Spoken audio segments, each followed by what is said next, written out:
예, 오늘 시편 78편은 시편이 전체가 150편이거든요. 150편 가운데 가장 긴 시편이 119편입니다. 119편. 그리고 오늘 읽은 78편이 두 번째 긴 시편입니다. 그런데 오늘 이 본문은 그 작은 글씨로 아삽의 마스길 그랬죠. 이 마스길이라고 한 뜻은 교훈이라고 하는 의미를 가지고 있습니다. 그러니까 오늘 이 시를 쓴 목적이 분명히 드러났죠. 그 목적은 이스라엘 백성들이 하나님 앞에 큰 은혜를 입었음에도 불구하고 계속해서 불순종하고 배반했던 그 역사를 지금 이제 기록하는 거예요. 우리가 그 역사는 사실대로 기록해야 되잖아요. 그죠? 그러니까 역사는 좋은 일만 있는 게 아니라 때로는 나쁜 일도 있죠. 성경에 보면 좋은 일만 기록된 게 아니잖아요. 때로는 안 좋은 일도 그대로 이제 기록이 되어서 이제 교훈을 주는 모습을 보여주고 있는데 오늘 1절부터 8절까지는 이제 이스라엘 백성들이 이제 그동안에 하나님의 은혜를 입고 이렇게 많은 이제 체험을 했음에도 불구하고 이제 불순종하고 배반했던 그 역사를 이제 이야기를 하면서 오늘 앞에 말씀드렸던 대로 그 시편 78편을 기록한 이유, 그러니까 역사를 사실은 72편 전체가 이스라엘 백성들이 배반하고 불순종했던 그런 역사거든요. 그러면 이렇게 그 안 좋은 기록을, 부정적인 내용을 기록해서 쓴 이유는 뭐냐면 오늘 말씀에 분명히 기록되어 있습니다. 후대들에게 잘 전해서 조상들과 같이 범죄하지 아니하고 불순종하지 아니하고 하나님만을 사랑하고 섬기면서 살도록 만들기 위한 기록이다, 목적이다, 이렇게 보면 됩니다. 그래서 오늘 그 1절에 보면 내 백성이요 내 율법을 들으며 내 입의 말을 귀를 기울일지어다. 제가 늘 말씀드리지만 귀를 기울이라고 하는 이 내용은 이들이 잘 듣는다는 거예요, 안 듣는다는 얘기예요. 지금 이제 전제 조건이 잘 안 듣는다는 얘기거든요. 그러니까 제발 좀 들어라, 이제 이런 의미잖아요. 그러니까 귀를 기울인다는 내용은 자세히 듣다, 이제 이런 의미를 가지고 있으니까 내 백성이고 내 율법을 들으며 내 입의 말에 귀를 기울일지어다. 우리가 그 교육이라고 하는 게 굉장히 중요하잖아요, 그죠? 그런데 오늘날 뭐 선생님들이 자살도 하고 하는 일이 이런 데 생겨서 문제점들을 자꾸 얘기를 하고 있는데 가르치는 사람도 잘 가르쳐야 되죠. 중요하지요, 선생님도. 그런데 똑같은 선생님이 가르쳤는데 나중에 보면 다르거든요. 왜 그럴까요? 가르침을 받는 자의 자세가 더 중요하다는 거죠. 그러니까 지금 그동안에 우리가 잘 아는 대로 그 이스라엘 백성은 아주 작은 나라고 하나님께서 특별히 선택을 했고 그 다음에 이제 오늘 2절과 연결해 보면 그들이 이제 구원을 받았거든요. 이 구원이라는 내용은 무슨 내용이냐면 이제 출애굽 사건이에요. 오늘 이 본문 전체는 78편 시편 78편 전체는 이스라엘의 출애굽부터 다윗 시대까지 역사를 기록해 놓고 있거든요.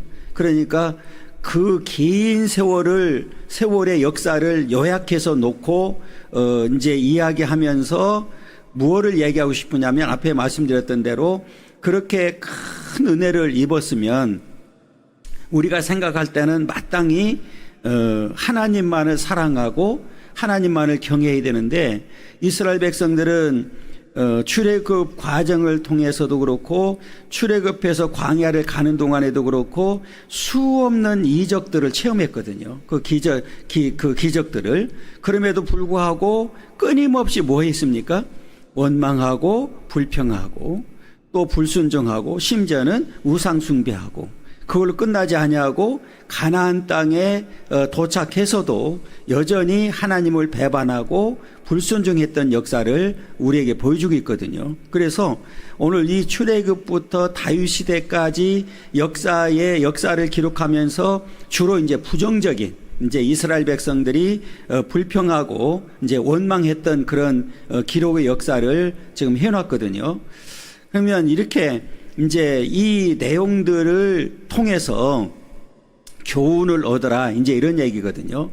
그러니까 지금 아무리 이 좋은 거라 할지라도 바르게 전하고 바르게 받아들이지 않으면 아무 의미가 없는 거지요. 그러니까 오늘 이 역사를 통해서 우리가 배워야 될 일은 뭐냐면 교훈을 삼는 거죠. 이 조상들이 이렇게 하나님 앞에 불순종하고 원망하고 불평하고 우상숭배하다가 망해버렸구나. 그러면 우리는 이제 반대로 이제 살아가야 되잖아요, 그죠? 그러면 그 교훈을 받았으니까 우리는 이제 뭐를 가야 돼요? 이제 하나님 앞에 바르게 살아가는 삶을 살아야 된다. 이제 그런 교훈을 우리에게 이 본문을 통해서 주고 있습니다. 그러면서 내가 입을 열어 2절에 보면 비유로 말하며 애로부터 감추어졌던 것을 드러내려 함. 이 애로부터 감추어졌다. 이제 번역되기 성경에는 비밀이라는 말을 썼거든요.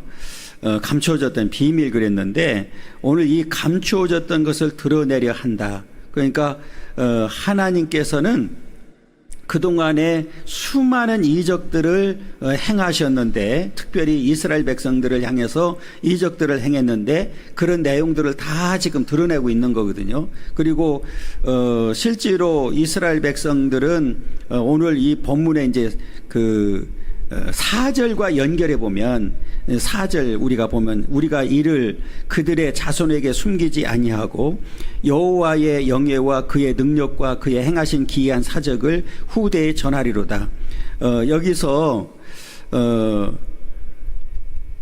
여호와의 영예와 그의 능력과 그가 행하신 기이한 사적을 이렇게 되어 있거든요. 그러니까 앞에 제가 말씀드렸던 대로 이스라엘 백성들이 선택을 받고 이제 애굽으로부터 구원받은 역사를 지금 이야기하는 겁니다.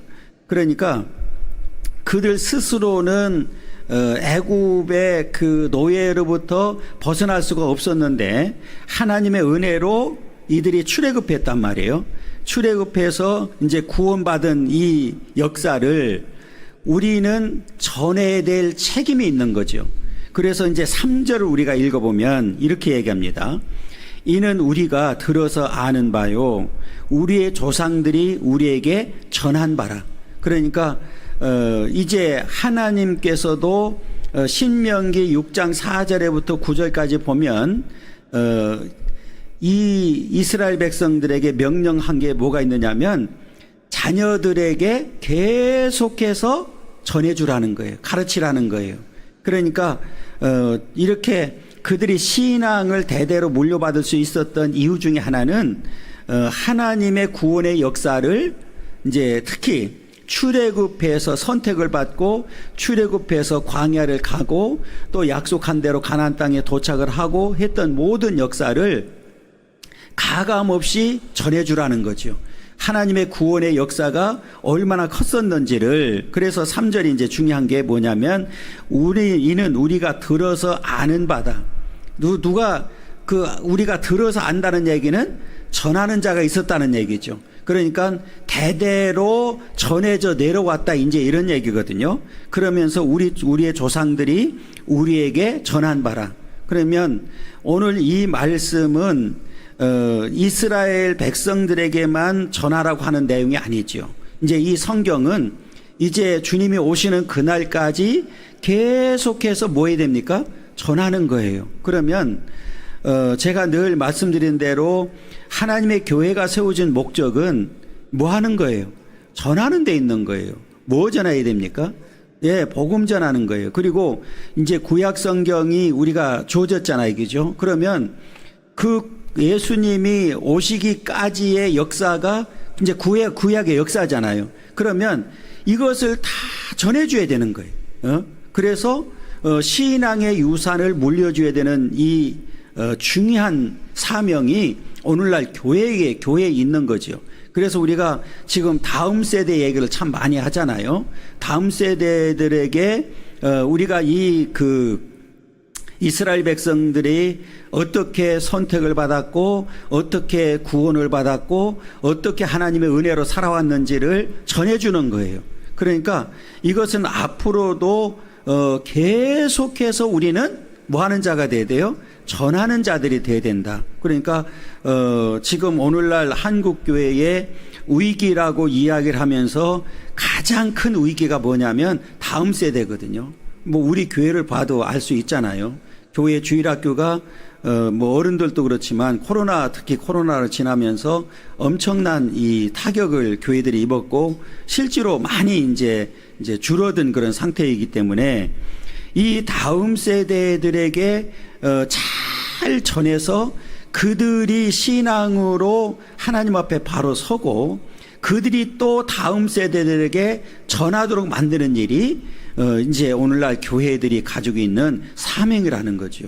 그러니까 우리가 먼저 바르게 서고 하나님 앞에 바르게 서고 말씀으로 잘 무장을 하고 그 다음에 다음 세대들에게 이 복음을 이제 전해주는 일이 이제 우리들이 해야 될 일이라는 거죠. 그래서 이제 3절을 우리가 다시 읽어보면 이는 우리가 들어서 아는 바요 우리의 조상들이 우리에게 전한 바라. 우리 조상들이 전해줘서 우리 이미 들어서 안다. 그런데 여기서 이제 중요한 일은 그냥 지식적으로 아는 걸로 끝나면 안 된다는 거죠.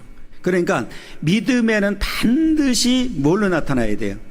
행함이 있어야 된다. 그러니까 야고보가 이야기한 대로 행함이 없는 믿음은 죽은 믿음이잖아요. 그러니까 그냥 오늘날 우리가 이렇게 또 이해할 수 있죠.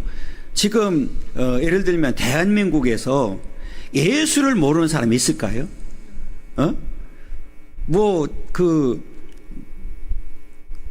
그렇죠. 이 땅에 이제 바로 태어난 애들 말고 이제 이 대한민국에서 예수 모르는 사람 누가 있겠어요? 안단 말이에요. 예수 믿으면 이제 구원받는다. 그 정도 모르는 사람 누가 있겠어요?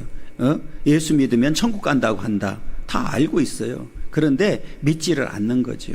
그리고 이제 더 우리가 좁혀서 이야기한다고 하면 우리가 알기는 아는데 구체적으로 행동으로 옮기지 못하는 이유가 있단 말이에요. 그러면 그 믿음은 진짜라고 우리가 할 수가 없다 그 말이거든요. 그러니까 이 말은 뭐냐면 아는 만큼 행동으로 그렇게 하나님을 사랑하는 모습을 보여줘야 되고 그리고 우리 후손들에게도 그것을 계속해서 전해줘야 되는데 그냥 지식적으로만 전하는 것이 아니라 우리가 행동으로도 보여줘야 된다 그 말이거든요. 그러니까 이것을 바르게 우리가 이제 전해주는 일이 중요한 일이 되었고 그래서 이제 4절에 다시 우리 읽어보면 우리가 이를이 뭐냐면 구원이란 말이에요.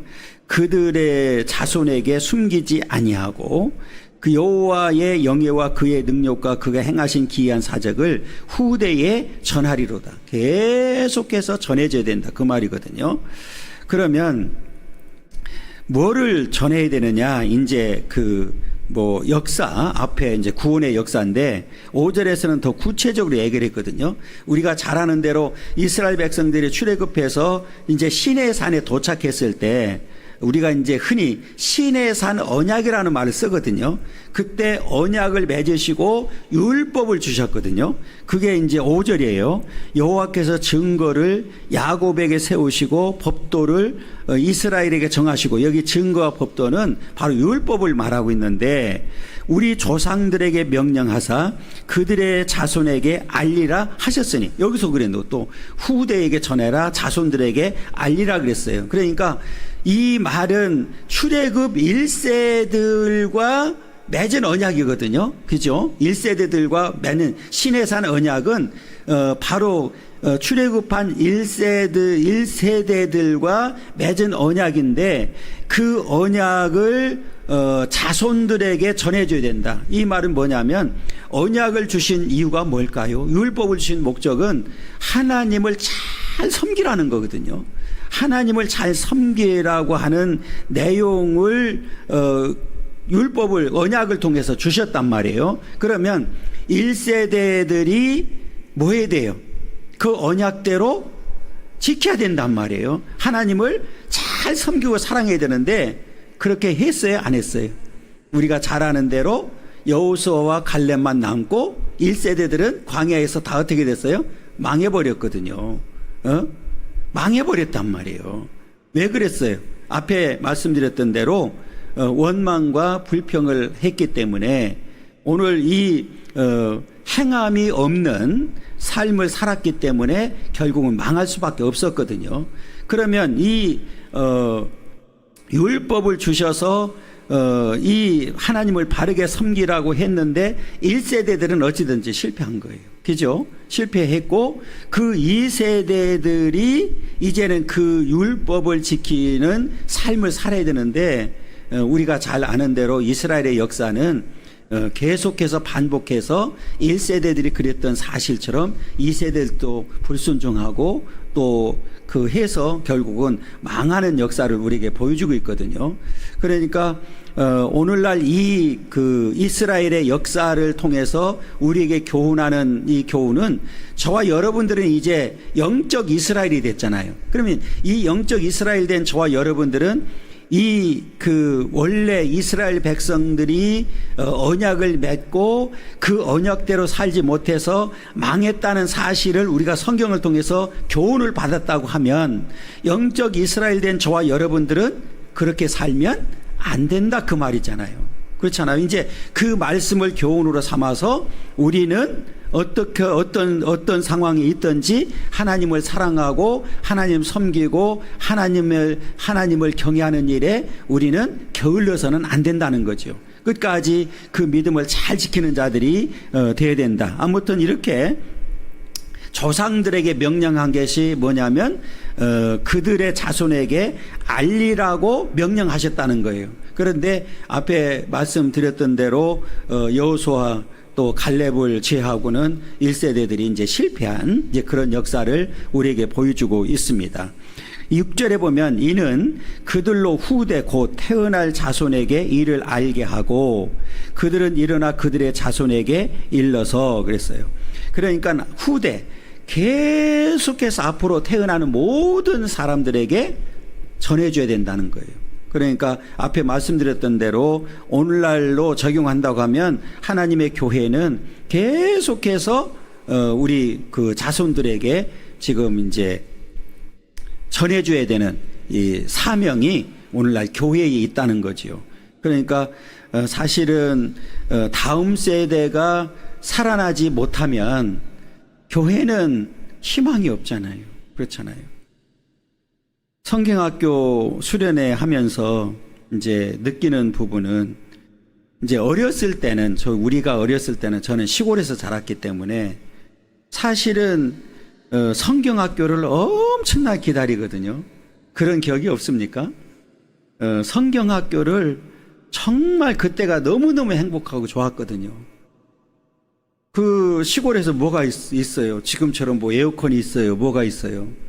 그 땀이 뻘뻘 흘리면서도 그렇게 행복했거든요. 그러면 성경학교를 보통 일주일 그때는 그렇게 했거든요. 5일 막 이렇게 하면서 그때는 또 시골이다 보니까 그런 뭐 갈만한 곳도 없었고 또 교회가 유일하게 우리를 반겨주는 곳이었으니까 그렇게 이제 재밌게 했었던 기억이 있는데 지금은 짧게도 하지만 이제 여러 가지 상황적으로 그렇지만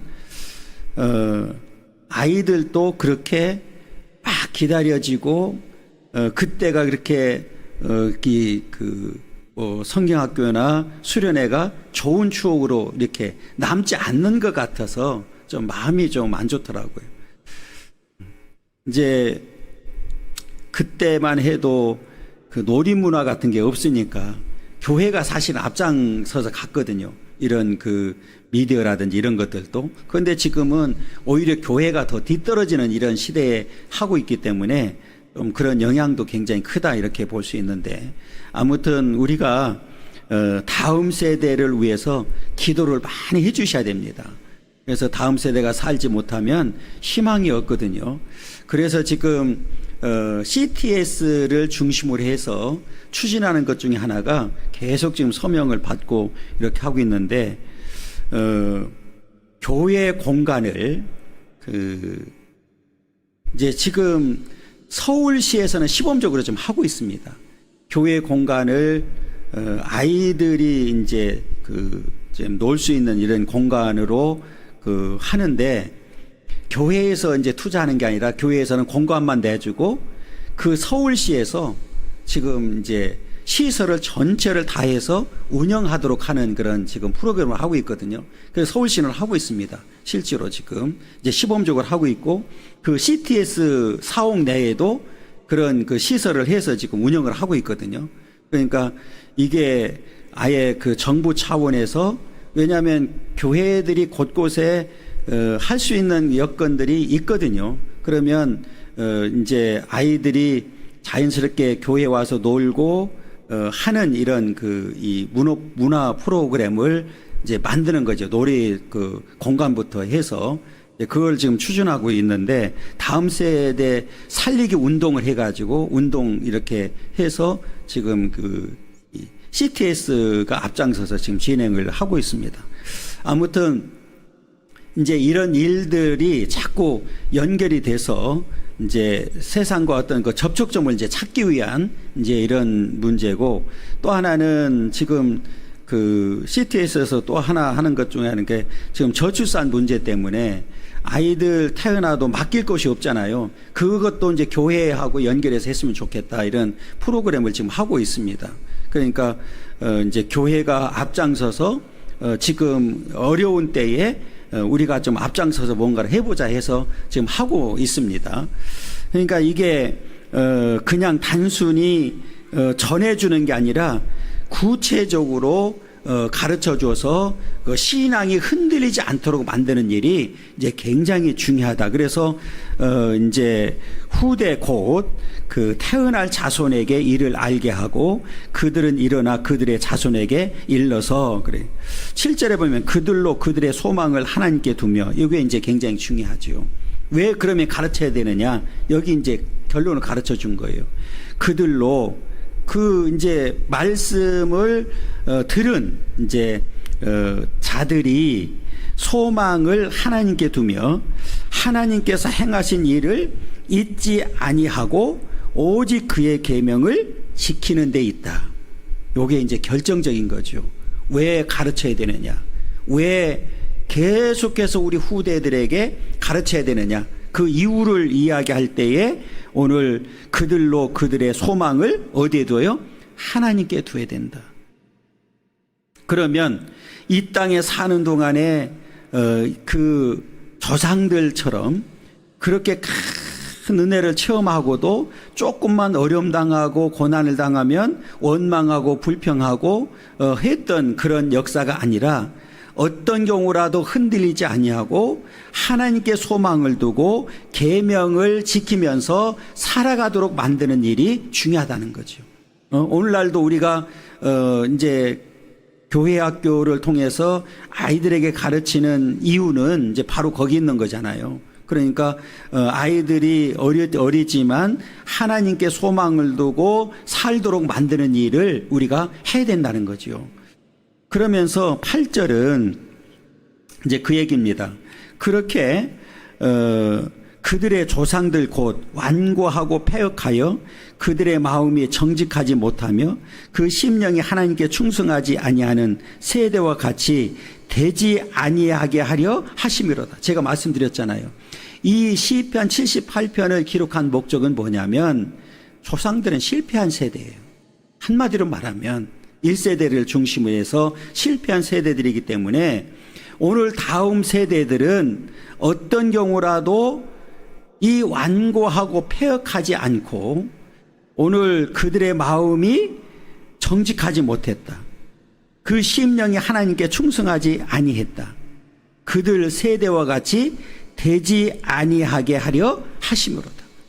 그러니까 왜 후세들에게 계속해서 교육을 해야 되느냐. 그리고 특히 이 부정적인 역사, 여러분 우리가 개인적인 역사도 좋은 얘기만 쓰고 싶어요? 안 좋은 얘기도 쓰고 싶어요?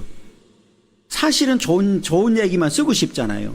그러면 역사가 잘못하면 좋은 것만 나열할 수밖에 없잖아요.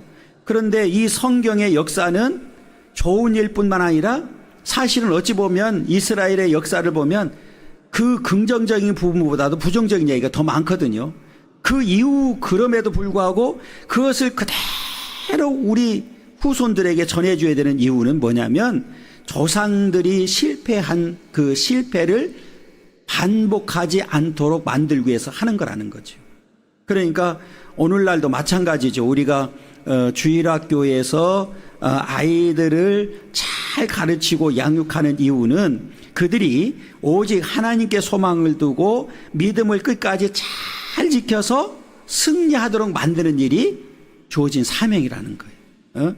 그러니까 앞에 다시 말씀드리면 교회 학교가 살아야 되는 거예요. 다음 세대가.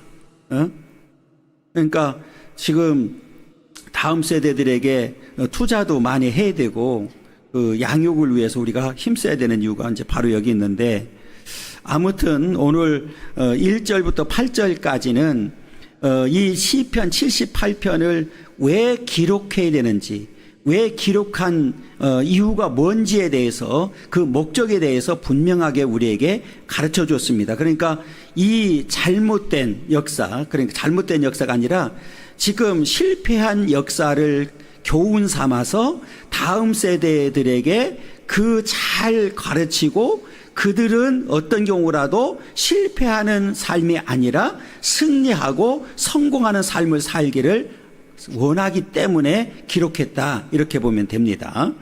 그 다음에 이제 9절부터 11절까지는 그 에브라임 자손 그랬거든요.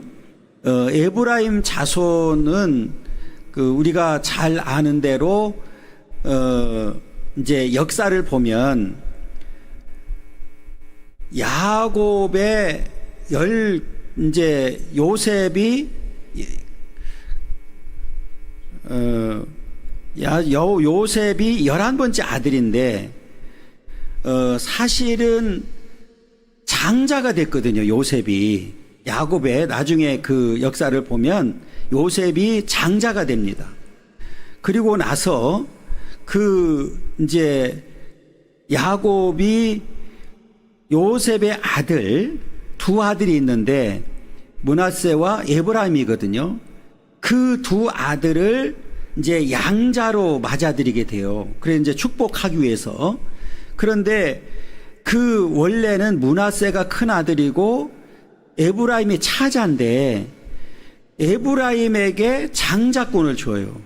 그래서 에브라임 자손, 에브라임 지파가 출애굽할 때부터 그 장자로서의 역할을 하게 됩니다. 그 에브라임 지파에 소속되어 있는 사람이 누구냐면 여호수아입니다. 그러니까 모세의 이제 모세를 대신해서 그 지도자로 세워졌는데 여호수아가 에브라임 지파다고 이렇게 보면 되거든요. 그러니까 므낫세가 원래 큰 아들이고 에브라임이 차자인데 그 야곱이 축복을 할 때에 에브라임에게 장자권을 줬기 때문에 에브라임이 이제는 모든 이스라엘의 장자 지파가 돼버린 거예요. 그래서 이 장자 지파가 됐다는 이야기는 그만큼 뭐 해야 돼요? 사명을 감당해야 되는데, 사실은 여호수아를 중심으로 해서 이제 가나안 땅을 정복하고 이제 하나님 앞에 크게 쓰임 받았는데 나중에 보면 에브라임 지파가 불순종하게 됩니다. 그래서 우리 시편, 우리 그 78편 67절 68절 한번 보겠습니다. 67절 그 68절 읽습니다. 또 요셉의 장막을 버리시며 에브라임 지파를 택하지 아니하시고 오직 유다 지파와 그가 사랑하시는 시온산을 택하시며, 이 말은 무슨 말이냐면 에브라임 지파를 버리셨어요. 이제 하나님 앞에 그 장자 지파로서의 사명을 감당하지 못했기 때문에 버리고, 거기 68절에 보면 오직 유다 지파와 그랬잖아요. 유다 지파가 장자 지파가 됩니다. 이제 그 사실을 이야기하는 거예요. 그러니까 오늘 이야기하는 이유는 뭐냐면, 지금 하나님 앞에 그렇게 큰 은혜를 입었던 이스라엘 백성들이 하나님 앞에 불순종해서 실패했단 말이에요. 그런데 에브라임 지파도, 에브라임 자손도 결국은 뭐 했다는 거예요? 실패했다는 것을 보여주는 거예요. 그러니까 그만큼 하나님 앞에 큰, 이게 원래 장자가 아니잖아요. 육체적으로 보면 므낫세가 그 첫 아들이 첫째고 에브라임이 둘째인데, 그럼에도 불구하고 야곱을 통해서 에브라임이 장자 지파가 됐단 말이에요. 그러면 장자 지파가 됐으면 더 하나님 앞에 충성하고 하나님 앞에 헌신하고 사랑해야 되는데 실패한 것을 지금 지적하는 거예요. 그래서 자, 이제 9절 제 말씀을 들었으니까, 에브라임 자손은 무기를 갖추며 활을 가졌으나 전쟁의 날에 물러갔도다. 강했었다 그 말이에요. 강했었는데, 자 10절에 보세요. 이게 이제 중요하잖아요. 그들이, 에브라임 자손입니다, 하나님의 언약을 지키지 아니하고 그의 율법 준행을 거절했다. 그러니까 장자 지파로서 선택을 받았는데 하나님과의 언약을 지키지 아니하고 그 율법 준행을 거절했다. 그러면 이 앞에 그 율법을 준 목적은 어디에 있습니까? 하나님을 잘 섬기라고 약속한 거란 말이에요. 그러면 거절했다는 얘기는 하나님을 바르게 섬기지 아니했다는 얘기잖아요. 그러니까 유다 지파, 이스라엘 백성들의 장자 지파로서 하나님 앞에 충성하지 못했다는 사실을 우리에게 보여주고 있고, 그 다음에 이제 11절 보면 여호와께서 행하신 것과 그들에게 보이신 그의 기이한 일을 잊었도다. 여호와께서 행하신 것과 그들에게 보이신 그의 기이한 일을 잊었도다. 기이한 일이 뭐예요? 장자 지파가 되게 하고, 그동안에 하나님께서 크고 작은 이 전쟁이라든지 일들을 통해서 하나님께서 수많은 일들을 보여줬는데 그것을 다 잊어버렸다는 거예요. 그래서 결국은 에브라임 그 지파가 장자 지파로서 하나님 앞에 실패한 역사를 이제 우리에게 교훈하고 있는 겁니다. 그러니까 오늘 우리가 이렇게 장자 지파가 되었다는 사실은 어떻게 보면 하나님 앞에 큰 은혜와 축복을 받았는데 그것을 다 거절하고 잊어버린 그런 결과를 가져왔다는 얘기죠. 그러니까 오늘날 우리가 적용한다고 하면, 우리가 이렇게 선택을 받고 하나님의 자녀가 되어서 어떤 직분을 가지고 있는 게 중요한 게 아니라는 거죠. 하나님 앞에 그렇게 하지 아니하면 언제든지 하나님 앞에 뭐 할 수 있어요? 버림을 당할 수 있다는 사실을 우리에게 보여주고 있는 겁니다. 그러면서 앞에 이제 구원의 역사, 이제 1절부터 8절까지 이스라엘의 구원의 역사를 이제 기록해 놓고, 그 다음에 이제 배반했던 이스라엘 백성들이 이제 하나님 앞에 배신한 일들에 대해서 이제 쭉 말씀했는데, 구체적으로 이제 12절부터 16절까지는 무슨 내용이냐면, 이스라엘 백성들이 출애굽해서 광야를 가는 그런 과정 속에서 있었던 사건을 기록하고 있는 거예요. 이 말은 무슨 말이냐면, 앞에 잠깐 말씀드렸던 대로 이스라엘은 작은 나라잖아요. 작은 나라로서 선택을 받았고 또 그 출애굽하는 과정이라든지 광야를 가는 과정 속에서 수많은 이적을 체험했거든요. 여러분, 이스라엘 백성들만큼 하나님 앞에 그 이적을 체험한 백성들이 있을까요, 없을까요? 없어요, 없어. 이제 그 내용을 기록하는 거예요. 자, 12절에 보면 옛적에 하나님이 애굽 땅 소환들에서 기이한 일을 그들의 조상들의 목전에서 행하셨어. 그게 뭡니까? 10가지 재앙이죠. 10가지 재앙. 그리고 마지막에는 장자 죽음을 통해서 결국은 바로가 손들도록 만들었단 말이에요. 다른 걸 다 떠나서 그 10가지 재앙 하나만 가지고도 뭐 해야 돼요? 하나님 앞에 더 충성해야 되잖아요. 사랑해야 되잖아요. 더 나아가서 그가 바다를 갈라 물을 무더기같이 서게 하시고, 홍해바다 사건이잖아요. 홍해바다, 그죠? 홍해바다 사건. 그 성경을 출애굽기를 보면 이스라엘 백성들이 출애굽해서 며칠 만에 원망하고 불평했어요? 딱 3일이라니까, 3일. 이 홍해바다를 만나서 이제 뒤에 애국 군대가 추격해서 올 때에 원망하고 불평하기 시작하는 모습을 보여주고 있는데, 그들을 지나가게 하셨으며, 여러분 지난주에도 말씀드렸지만 하나님께서 그 바다 속에다가 길을 만들었다는 사실을 이스라엘 백성들은 몰랐죠. 그러니까 원망하고 불평했죠. 그런데 하나님께서는 이미 그들을 다른 길이 아니라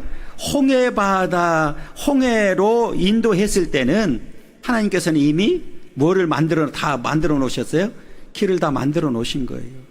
만들어 놨어요. 그리고 실제로 그 성경을 보면 그 홍해바다를 마른 땅같이 건넜다고 말씀하고 있잖아요. 여러분, 이보다 더 큰 기적이 어디 있어요? 상상을 초월하는 기적을 체험했단 말이에요. 그 다음에 낮에는 구름으로 밤에는 불빛으로 인도하셨다. 오늘 또 33도 이렇게까지 올라가는 것 같아요. 어제 여주가 38.4도 있었다고 그러더라고요. 뉴스 보니까. 굉장히 더운 거죠. 그런데 광야는 38도 정도가 아니에요. 정말 뜨거울 때는 상상을 초월하거든요. 40도 50도 가거든요. 그러면 정말 구름으로 하나님께서 가려주지 않으면 살 수 있을까요, 없을까요? 불가능하죠. 불가능하단 말이에요. 그리고 밤에는 불기둥이잖아요. 여기는 불빛으로 인도했다고 그러는, 불빛으로 환하게 비춰주기도 했지만 따뜻하게 해줘야 되거든요. 실제로 광야는 밤에는 엄청나게 춥습니다. 2월 달에 가면 거기도 겨울이거든요. 실제로 눈이 와요. 그리고 2월 달 겨울에 되면은 올 때 반드시 파카를 가져오라고 그러고 장갑도 가져오라고. 왜냐하면 시내산 올라가려고 그러면 새벽에 가야 되거든요. 보통 새벽 2시에 일어나가지고 올라가거든요. 그렇게 새벽에 올라가는 이유가 있어요. 왜 그럴까요? 낮에는 못 올라가요. 그러니까 후라시 비치면서 올라가요. 그때는 춥죠. 그러니까 추우니까 두꺼운 도 입고 장갑도 끼고 이렇게 올라가는데, 해 뜨는 거 보자마자 내려와야 돼요. 해 뜨는 광경을 보잖아요. 해 뜨는 광경을 보고 바로 내려와야 되거든요. 왜냐하면 해 뜨자마자 무해지니까. 그늘이 없어요. 거기는 그냥 벌건 산입니다. 그 돌입니다. 돌. 가끔 내려오다 보면 아주 큰 나무들이 하나씩 있는데 그거 빼놓고는 그늘이 거의 없다고 보면 되거든요. 그러니까 잘못하면 내려오다가 큰 일을 당할 수 있거든요. 그러니까 거의 새벽에 올라갔다가 해 뜨는 광경을 보고 바로 지금 내려오게 되거든요. 그러니까 여기 우리가 생각할 때 그냥 우리가 낮에는 구름기둥 밤에는 불기둥이다 이렇게 그냥 막연한 게 아니라 실제로 그 체험해보면 하나님께서 이렇게 해주지 않았으면 이들이 살 길이 있을까요 없을까요? 불가능해요. 진짜로. 그런 체험해보지 않으면 이제 알 수가 없거든요.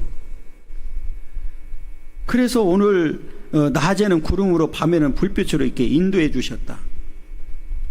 이것뿐만 아니잖아요. 거기 또 15절에 보면 광야에서 반석을 쪼개시고 매우 깊은 곳에서 나오는 물처럼 흡족하게 마시게 하셨다. 반석을 쳐서 물을 낸 사실. 그러면 우리가 다른 걸 다 떠나서 광야 하면 하나님이 이렇게 인도해 주지 않으면 살 수 있어요 없어요? 없어요. 그렇잖아요. 그래서 실제로 이제 뒤에 뭐 나오지만 만나와 메추라기도 준 이유가 뭐예요? 광야에서 무슨 농사를 지을 수 있습니까? 뭘 할 수 있습니까? 얻을 수 있는 게 아무것도 없어요. 광야에서 아무것도 없어요 진짜로. 그리고 광야에 있는 그 가끔 보면 나무들이 꽤 있거든요. 있고 또 뭐 큰 나무도 있고 한데 거의 나무들은 가시가 있어요. 가시가 자기들을 살려고 보호하기 위해서 다 가시가 달린 나무들이기 때문에 거기서 얻을 수 있는 게 아무것도 없어요. 그게 사실인지 아닌지는 모르지만 가끔 광야에 그렇게 나무들이 있잖아요. 큰 나무들이. 가이드들이 하는 말, 저 뿌리가 보통 직선으로 1km 내려갔다고 그러거든요. 그게 사실인지 아닌지는 모르지만 그 정도 내려가야 내가 봐도 살 것 같아. 그렇지 않으면 살 수가 있겠어요. 그렇잖아요. 그러니까 뿌리를 그냥 직선으로 내린다는 거예요. 그래서 보통 1km까지 내려간다 뭐 이렇게까지 얘기하더라고요. 그러니까 이게 반석에서 물을 쪼개서 흡족하게 만들어 주셨다. 그들이 아무것도 할 수 없는 상황에서 다 해주셨다는 얘기죠. 그 다음에 16절 보세요. 또 바위에서 시내를 내사 물이 강같이 흐르게 하셨다. 이게 아마 반석을 통해서 2번 물이 나오게 했잖아요. 이제 그런 2번을 이제 반복하기 위해서 했는지는 모르겠는데 아무튼 좀 반복해서 지금 나왔단 말이에요. 그러니까 이 말은 무슨 말이냐면 거기 인도라는 말에 다 들어있어요. 사실은 하나님이 부족함 없이 만들어줬다 그 얘기거든요. 그렇잖아요. 그러니까 40년 지나고 난 다음에 성경이 뭐라고 되어 있느냐면 신발도 헤어지지 아니하고 뭐 이렇게 됐단 말이에요. 그러니까 이들이 40년 광야 생활을 했지만 어려움은 좀 있었지만 사실은 부족함이 없었단 말이에요. 그러면 앞에 말씀드렸던 대로 원망하고 불평하면 돼요? 안 돼요? 안 된단 말이에요. 그런데 17절에 보세요. 17절 뭐라고 되어 있는지. 그들은 계속해서 하나님께 범죄하여 메마른 땅에서 지존자를 배반하였도다. 광야에서 수없이 배반하고 심지어는 우상 만들어 놓고 우상 숭배하고. 그런데 이렇게 배반한 일이 광야에서만 있었던 일은 아니거든요. 어디서 또 있었어요? 가나안 땅에 가서도 그런 거예요. 그래서 이 지금 실패한 이스라엘의 그 실패한 역사를 계속 72편 전체가 그래요. 이스라엘의 이 잘못된 역사를 계속 기록해서 이 후손들에게 전하라고 하는 이유는 뭐예요? 망한다는 거예요. 우리가 지금 어떤 기적을 체험하는 게 중요한 게 아니라 우리는 이 말씀대로 사는 게 중요하다는 거죠. 말씀대로 살지 아니하면 이스라엘 백성들이 선택을 받고 그렇게 하나님의 은혜를 체험하고 기적을 체험했던 자들이지만 불순종하고 하나님을 배반을 함으로 인해서 다 망해버렸다. 그러면 이 말은 그 민족적으로 선택을 받은 백성들이라 할지라도 하나님이 과감하게 버렸다는 얘기죠. 그러면 영적 이스라엘 된 저와 여러분들도 이제 예수님을 통해서 우리들에게 언약을 주셨단 말이에요. 그죠? 약속을 해 주셨거든요. 그러면 그 약속을 지키지 아니하면 우리도 언제든지 뭐 할 수 있어요? 버림을 당할 수 있다는 거예요. 그러니까 우리가 신앙생활 하는 데 있어서 적당히 타협해서는 안 된다는 거죠. 그래서 이 마스길이라고 하는 이 말은 교훈이라는 의미를 가지고 있기 때문에 이 이스라엘의 역사를 통해서 교훈을 삼아야 된다. 잘못된 이 이스라엘 백성들의 이 역사가 우리에게는 바른 길로 가도록 만드는 지침서라는 거죠. 이해가 됐죠? 그래서 오늘 앞에서는 이제 기록한 이 시편 78편을 기록한 목적에 대해서 이제 1절부터 8절까지 말씀해 주셨고, 그 다음에 에브라임 지파, 장자 지파였지만 실패한 역사, 그리고 이스라엘 백성들이 출애굽해서 광야를 가는 동안에 그렇게 참 큰 체험을 했음에도 불구하고 실패한 역사를 우리에게 교훈하고 있는 거예요. 이 교훈을 삼아서 우리는 이제 바른 길로 가야 되는데 그 바른 길은 딱 하나죠.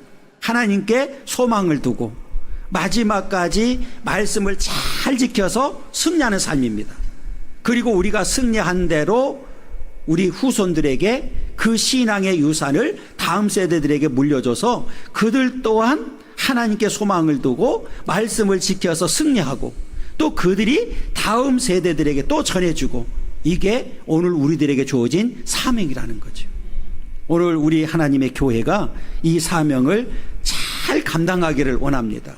그러면 우리가 다른 거 하면 안 되죠. 교회는 오직 이 성경을 통해서 말씀을 바르게 전하고 바르게 우리가 받아들이고 바르게 사는 데 있는 거예요. 오늘 이제 17절까지 했는데요. 이제 72절까지 가려면 한참 가야 돼. 몇 주 가야 돼. 오늘 8월 달 내내 해야 될 것 같아. 아무튼 이제 오늘 이제 시작을 했으니까 실패한 역사를 통해서 우리가 교훈을 다시 한번 받고 저와 여러분들은 하나님 앞에 이제 바르게 살아가는 그런 축복의 역사가 있기를 간절히 소망합니다.